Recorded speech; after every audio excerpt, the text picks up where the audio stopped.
What is up, guys? Today we're talking about email sales drip campaigns.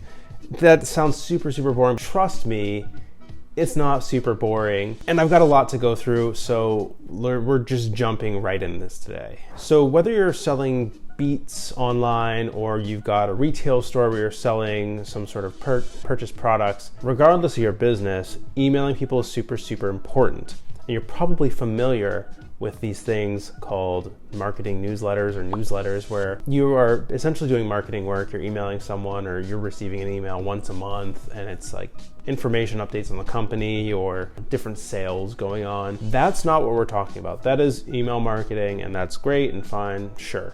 Today we are talking about sales drip emails, and particularly like how to do them and why they matter, why they're cool, and why they work so freaking well. So I've used a bunch of different tools for this. Today, I'm gonna be talking about sort of the mentality that you have to have. I'm not going and drilling into each individual tool. If that's a different video that you want down the road, leave me a comment and let me know, like, hey, I actually need to know how to do this within any given tool, Mixmax, Outreach, Apollo.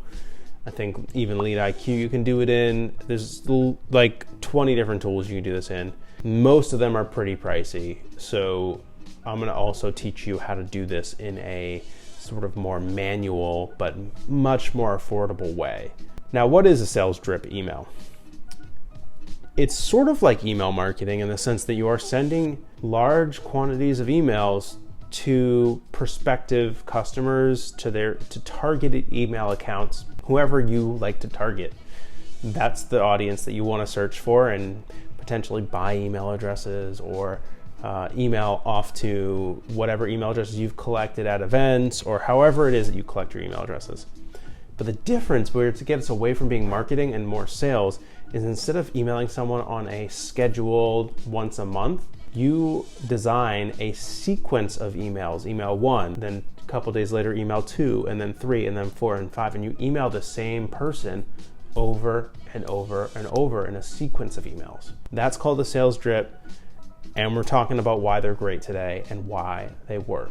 The reason why they work, to understand that, you just have to think about if someone were to email you.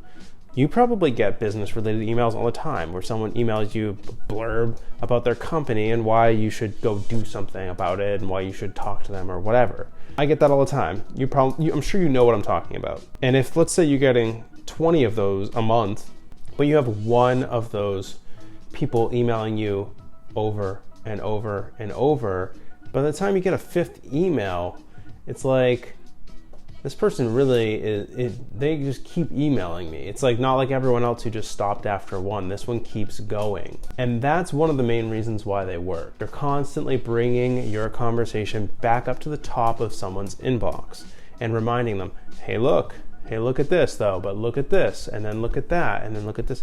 And that actually works. It shows them that there's some intrinsic value to follow-up emails, that you're actually putting some time and effort and thought into the emails that you're sending them, and that it's really important to you that they reply. And underneath all of it, that's kind of why this works. So once you've got someone's email address, you basically have it. You can email them whenever. So you can plan these sequences out however you need to. And there's a few different reasons why I really think that email sequences, sales drips like this are really fun. One is that once you start doing it, you realize that there's sort of endless creative permutations for you to take.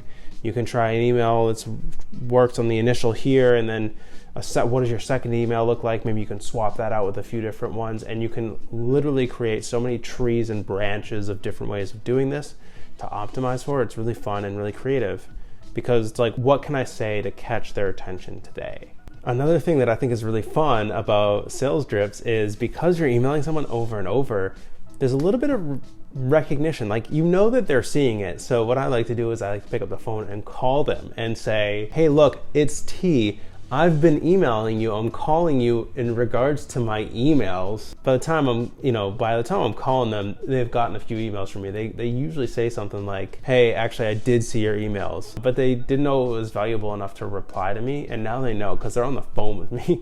They know it's important. Like, I'm literally with every single step of the way showing them how important it is that they have a conversation with me. Some caveats to be aware of, like if you're emailing people in the hundreds, you're probably fine, but when you start getting into the thousands, your email service may shut you down. It may blacklist your domain. Like bad things can happen if you're not careful when you're doing this at scale.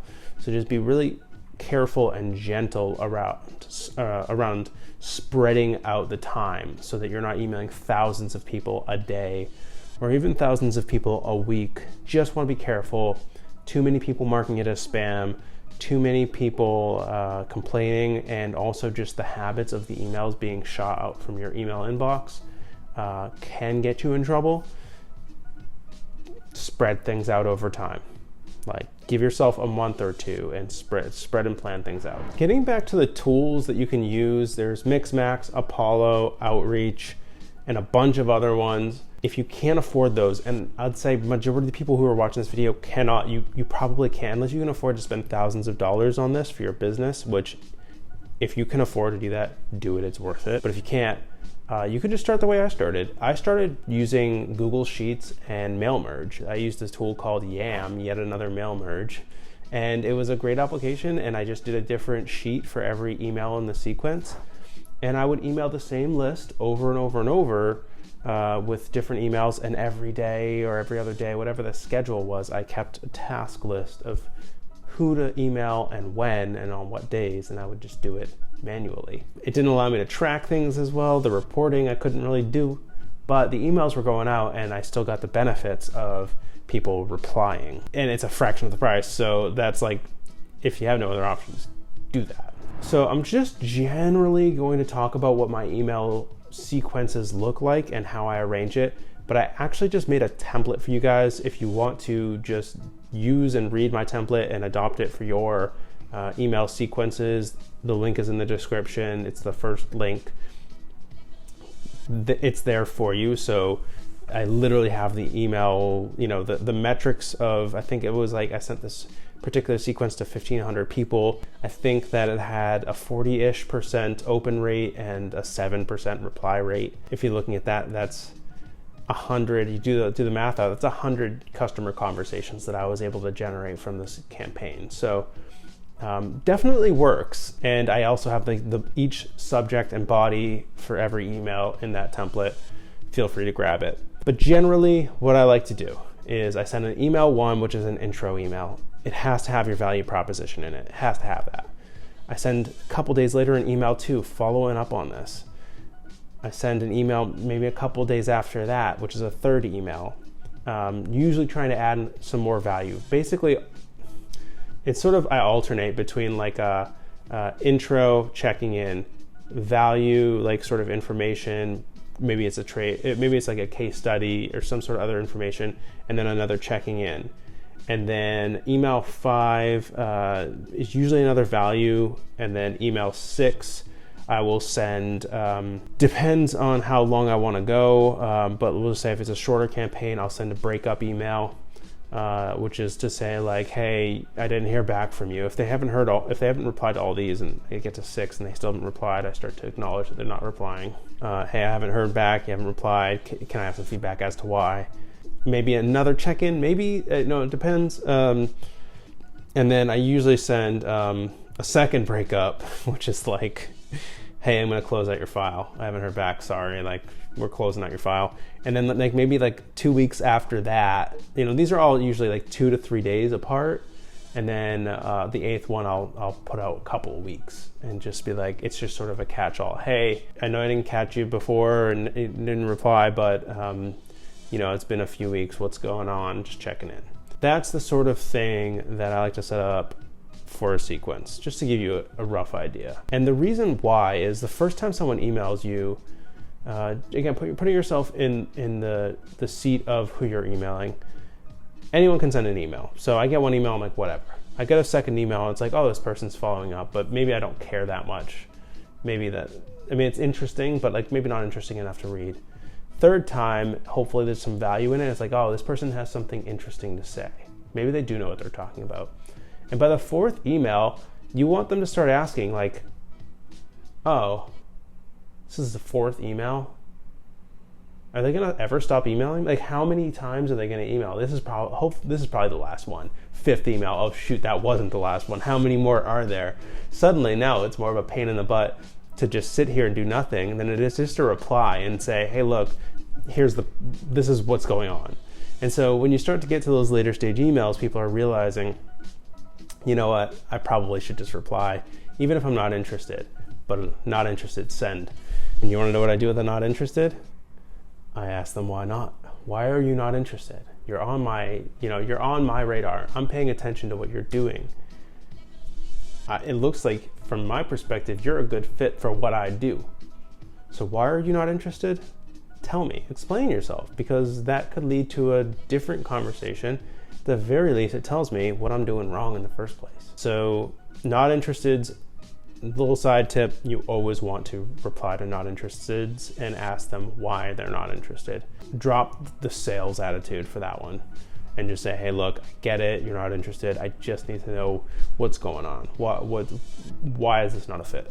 At the end of the day, you want the person you're emailing to conclude that you have some value to provide them. At the end of the day, it does not matter how many emails it took you to get them to that conclusion, as long as they get there. And again, it's only going to be a fraction of the people. You have no control over some people that are never going to reply or that truly aren't interested.